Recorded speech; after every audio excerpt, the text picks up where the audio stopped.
Ué, não onde você vê pelo Brasil? O que eu tô fazendo aqui no Japão? Hoje a nossa parada é pra lá de especial. Estamos em São Paulo, mais precisamente na Liberdade, para conhecer o polo do UniCV. É aqui na Liberdade onde se encontra o maior reduto da comunidade japonesa fora do Japão.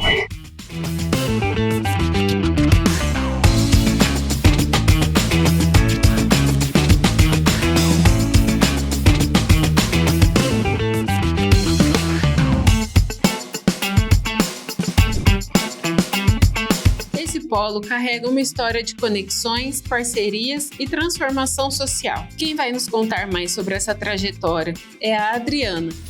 Adriana, me fala um pouco como que surgiu a ideia de implementar o polo aqui na Liberdade? Começou pelo grupo Itiban, né? O Itiban já há mais de 30 anos no mercado, né? Aqui na Liberdade, no Brasil todo e inclusive no Japão. A ideia principal do nosso diretor era abrir polos no Japão, até por conta dessa trajetória que a Itiban tem, né? No Brasil e no Japão. Inclusive foi o primeiro polo internacional, né? Da UniCV.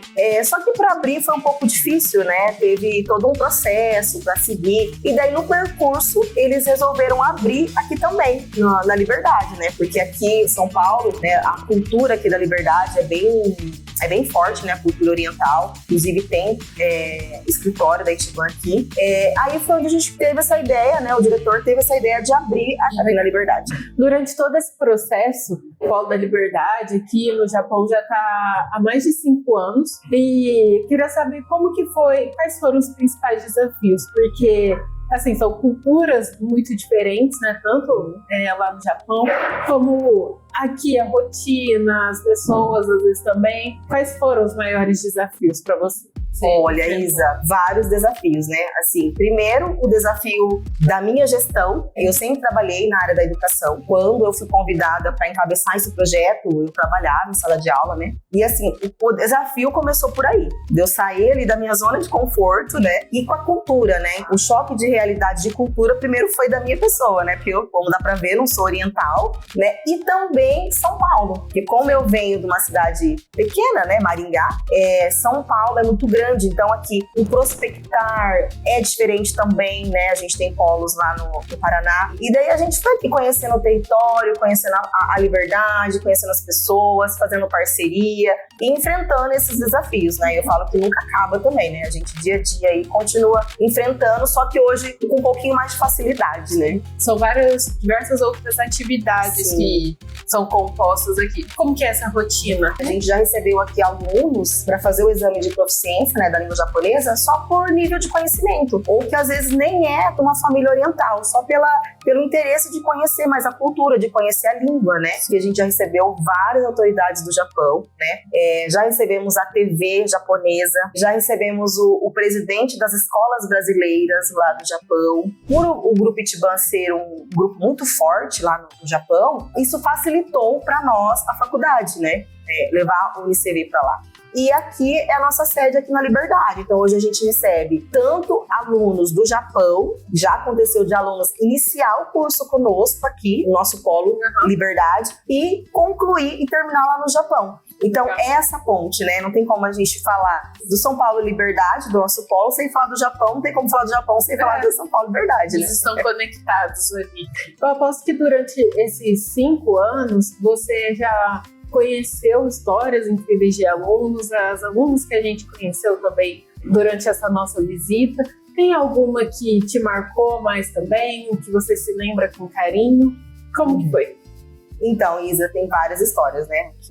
Mas uma em específica foi da Dona Teresa, uma senhora de 78 anos. Ela tinha outras graduações, ela era formada na USP, curso de filosofia, de sociologia, vários outros cursos. Ela tinha, acho, 4 faculdades. E ela chegou até nós que queremos fazer, procurando, né, uma graduação. E daí, quando ela começou a conversar, ela falou que ela morava num asilo, né? Aquilo me chocou a princípio. Ela falou que ela morava no asilo, que ela tinha sido abandonada pelos filhos e que ela estudava para ocupar a cabeça, 78 anos. Aí trouxe todos os diplomas dela, amarelinho, aquele papel ali, né, antigo, mostrou com maior orgulho, né? E a dona Tereza, ela tinha muita dificuldade na parte tecnológica, né? Porque a gente sabe que hoje o IAD, né, é tudo aí, no computador, no celular. Então, direto, ela veio aqui no polo, né, ligava para nós, nossa coordenadora com a maior empatia do mundo, né? Cuidava, zelava. Então, ele foi uma história que me chamou a atenção por isso, né? Então, aquilo ali para mim foi uma lição de vida, um amor de pessoa, que a gente cuidou dela desde o primeiro momento que ela pisou o pé aqui, desde o primeiro momento que ela fez a matrícula conosco. E eu falo, e hoje, se você tem essa dedicação no estudo, você vai fazer bem feito, seja ela no presencial, seja no IAD, e ao contrário, a mesma coisa.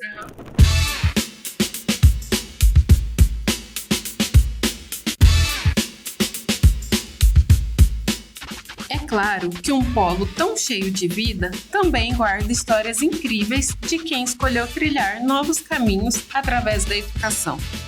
Hoje a gente vai conhecer a trajetória da Pamela, uma aluna que decidiu se reinventar, trocar os números da administração pelo universo da estética e que transformou essa escolha em um negócio de família ao lado da mãe.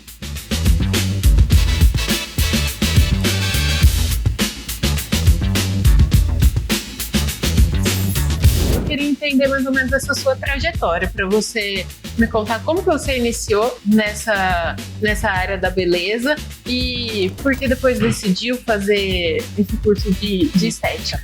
A minha mãe já teve estética quando eu era jovem, na base dos 14 aos 16 anos. E isso foi um mercado que é uma área que me atraiu muito. E quando eu abri aqui, eu senti essa necessidade porque para dar uma confiança para as clientes, para eu falar com mais propriedade, até de atender. Eu já fiz vários atendimentos aqui, então eu senti a necessidade de fazer o curso da estética. Sua mãe tinha um salão antes, né? A minha mãe tinha uma estética e eu trabalhava com ela. Eu saía da escola e ia. Então muita coisa eu já aprendi, mas eu precisava da formação, de fato, para agregar aqui na empresa. A gente viu aqui que esse seu espaço é um espaço gigante, muito amplo, e tem aquele espaço de cima ali da estética. Como que você concluiu o curso e abriu aquele espaço depois, ou ele já aquele tinha espaço, outras... ele já tinha, né? Só que assim, ele era menor. E aí depois que eu concluí o curso, realmente eu ampliei e foquei muito mais na estética. E olhando hoje, assim, vendo você no início da sua carreira e hoje, como que você se sente com tudo isso que você conquistou, sabe? Não, a minha graduação, eu fiz uma comemoração enorme, porque foi um sonho realizado, né? Nós temos sempre que colocar metas e sonhos e ir galgando para realizar. Pensando nessa sua fala, você tem alguma próxima meta, assim, um outro sonho para ser realizado? Com certeza.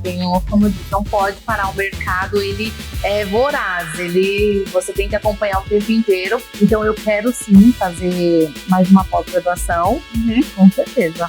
A formação, ela me trouxe tanto conhecimento que eu fui atrás de aparelhos inovadores por conta de estar ali fazendo a graduação, porque senão a minha visão não teria aumentado. Sim. Eu teria ficado com uma visão limitada. Eu tinha aqui apenas um aparelho, limpeza de pele e as massagens.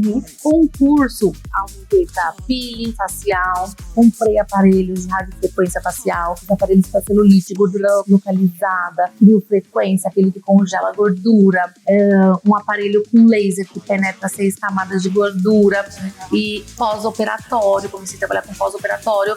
Então foi muito bom para mim, porque abriu a minha mente e eu falei, vou crescer. E realmente, além de eu crescer na graduação, eu cresci profissionalmente. Então foi um resultado completo para mim. Foi uma satisfação imensa. Por números para você, assim, uma média de 2 a 3 meses, né? De 2 a 3 meses, um faturamento de R$7 mil. Aí agora, de 2 a 3 meses, um faturamento de 35 a 40 mil reais. Legal. É bem significativo. Sara é uma jovem de 23 anos que teve a coragem de mudar de rota. Deixou a enfermagem, se mudou de Rio Claro para São Paulo e descobriu, no curso de Engenharia de Dados do UniCV, um novo futuro. Sara, como que foi para você tomar essa decisão de largar a enfermagem e ir para a área de engenharia de dados? Eu queria ser enfermeira desde os meus 14 anos. Então, pra mim, abrir mão dessa área que eu sonhei tanto foi um desafio muito grande. Quando eu tava na faculdade, eu estava habituada e convencida de que a rotina de uma enfermeira é algo um pouco mais intenso. E aí eu conheci meu marido, a gente se casou. E nisso já não fazia tão sentido eu passar tanto tempo dedicado ao trabalho, a plantões, toda essa vida que eu teria no futuro quando me formasse na enfermagem. Então, primeiramente, eu saí da faculdade e fui atrás de um curso que faria mais sentido pra mim, que poderia ter uma flexibilidade de vida pessoal, trabalho, estudos também. E foi aí que eu encontrei o curso de Engenharia de Dados da UniCV, que fazia muito mais sentido. Era tudo que eu queria, tudo que eu precisava. Eu poderia ter um equilíbrio entre estágio, trabalho. Como que você se interessou por essa área que é tão diferente e distante assim, em relação à área da saúde, né? Foi observando ele trabalhando mesmo. Eu sou muito curiosa. Eu, na verdade, me espantei pela forma com que eu fiquei curiosa pela área. Era algo que eu nunca imaginava, saúde, tecnologia. Sim. Quando eu vi ele trabalhando, eu falei, até que é interessante. E já que eu, vamos dizer, não tinha nada pra perder, eu meio que mergulhei de cabeça, pesquisei sobre a área, me interessei e falei, vou tentar fazer isso. Legal. E como tá sendo toda a sua experiência no seu estágio, nesse lugar que você tá trabalhando? Eu tava muito insegura no início. Eu nunca tinha trabalhado em um escritório. Era um time com pessoas que são de outros países. Então eu queria muito me enturmar, fazer a diferença, me destacar. Eu consegui fazer essa diferença em vários projetos que eu participei desde que entrei. Então eu tô podendo aprender não somente essa parte técnica, mas também socializando muito, desenvolvendo soft skills também. E me conta um pouco sobre os seus sonhos, como que você se vê daqui pra frente? Que eu almejo conquistar meu diploma, ser contratada na área e não parar por aí. Eu vejo que se eu me especializar na área, eu vou ser ainda mais valiosa. A empresa tem um projeto de idiomas muito interessante. Eu não pretendo parar no inglês, outras línguas, outras oportunidades, talvez algumas viagens internacionais também. Muito chique. Eu entrei lá e fiquei, o que eu tô fazendo? Como que eu vim parar aqui? A minha cidade era minúscula. E daí, de repente, tá em São Paulo. O seu esposo também trabalha híbrido? Híbrido também. Ele trabalha perto de lá. A gente tinha vindo pra São Paulo antes de mudar umas 4 vezes. E veio pra morar. Ai, que bom que deu certo. Corajosos. E é assim, com a história da Pamela e da Sara, que encerramos essa primeira temporada do UniCV pelo Brasil. Foram muitos quilômetros rodados, sotaques diferentes e pessoas novas que conhecemos. E os polos que nos mostraram algo em comum, que quando a educação chega, ela transforma. E esse é só o começo. Pode ter certeza que ano que vem tem muito mais. Agora me conta aqui nos comentários quais os próximos polos que nós devemos conhecer para a próxima temporada do UniCV pelo Brasil. Até a próxima!